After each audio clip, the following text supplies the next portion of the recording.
Welcome to my channel. आज हम बात करते हैं क्रोनिक किडनी डिजीज़ के बारे में।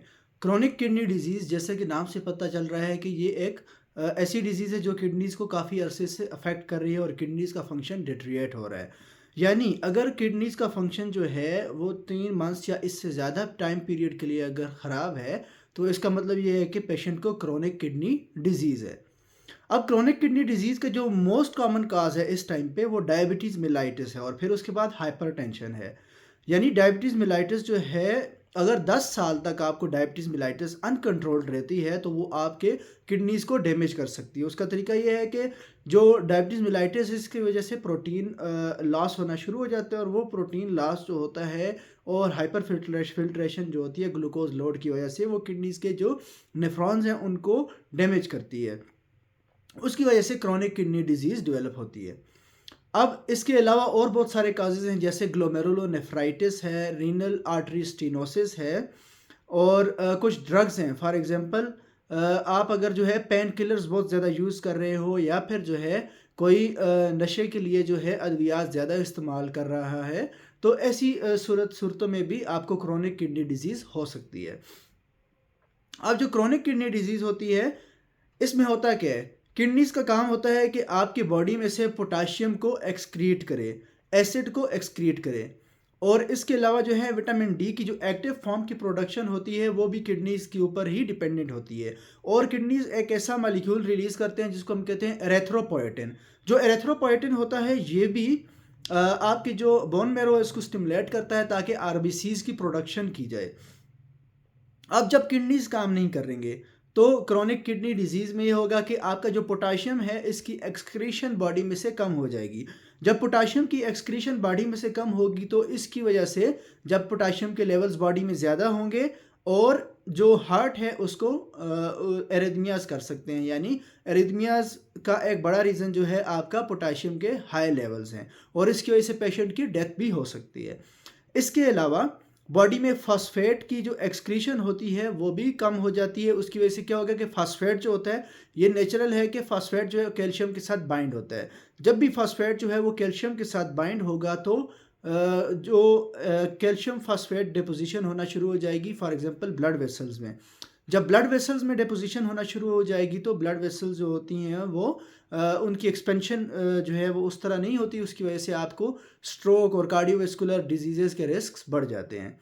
इसके अलावा जब किडनी सही तरह काम नहीं करेंगे तो आपका जो एसिड है वो रिलीज़ नहीं होगा और जो एसिड है बॉडी में अगर ज़्यादा रहेगा तो उसकी वजह से बोन्स का डैमेज होना शुरू हो जाता है।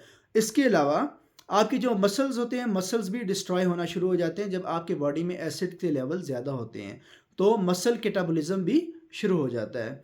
इसके अलावा जब आपको क्रोनिक किडनी डिजीज़ है तो उसकी वजह से विटामिन डी की प्रोडक्शन नहीं होगी, तो वो भी एक रीज़न है कि आपकी बॉडी में कैल्शियम की एब्जॉर्प्शन उस तरह नहीं होगी और दूसरा जो है किडनी से भी एक्सक्रीशन कैल्शियम की ज़्यादा हो जाएगी और आपकी जो बोन्स हैं उनसे भी कैल्शियम का टर्नओवर ज़्यादा हो जाएगा। इवन हमारा जो नेक में 4 छोटे-छोटे ग्लैंड्स होते हैं पैराथायरॉइड ग्लैंड्स, जब विटामिन डी की बॉडी में कमी होगी तो उसकी वजह से क्या होगा कि जो पैराथायरॉइड हार्मोन है वो ज़्यादा रिलीज़ होगा और आपकी बोन्स की एब्ज़ॉर्प्शन को ज़्यादा आपकी बोन्स में से कैल्शियम की एब्ज़ॉर्प्शन ज़्यादा कर देगा।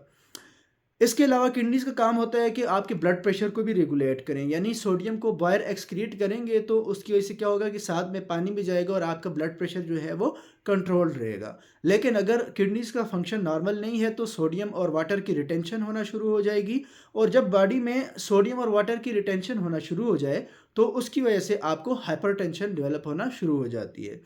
तो ऐसे केसेस में जो है एंटी हाइपरटेंसिव्स का यूज़, यानी अगर आपका बीपी जो है हाई हो रहा है तो आपने अपने बीपी को 130/80 से कम रखना है। इस तरह जो है आप क्रोनिक किडनी डिजीज़ की प्रोग्रेशन को कम कर सकते हैं और इस तरह आप कार्डियोवैस्कुलर जो डिजीज़ेज़ हैं उनको और स्ट्रोक के चांसेस को भी कम कर सकते हैं। इसके अलावा जब आपकी बॉडी में पोटेशियम ज़्यादा हो तो हमारे पास ऐसी कुछ ड्रग्स हैं जो हम देते हैं तो उससे आपकी जो मैदा है, आंत है, उसमें से ही पोटेशियम की एब्ज़ॉर्प्शन नहीं होती बल्कि आपके बड़े पेशाब में वो ज़ाया हो जाता है पोटेशियम।